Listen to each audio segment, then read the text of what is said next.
আসসালামু আলাইকুম রহমতুল্লাহ। আমি একটা কথা বলতে যাচ্ছি আজকে।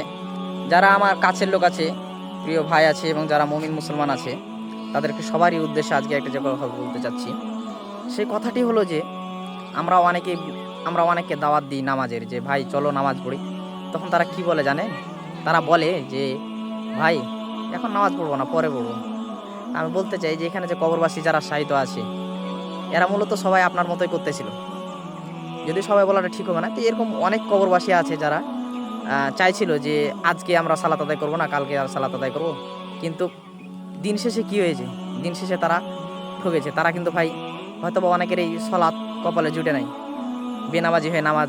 বেনামাজি হয়ে মৃত্যুবরণ করেছে। তো ভাই সময় থাকতে আসুন, আমরা নিজেরা সলাত আদায় করি।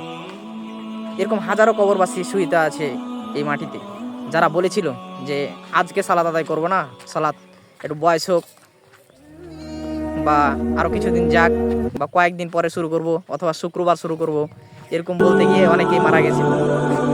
তো আমার যারা প্রিয় লোক আছে এবং যারা আপনারা আছেন, অর্থাৎ যারা মুসলমান দাবি করেন, ভাই প্লিজ অনুগ্রহপূর্বক ভাই সালাদটা আদায় করুন কমপক্ষে।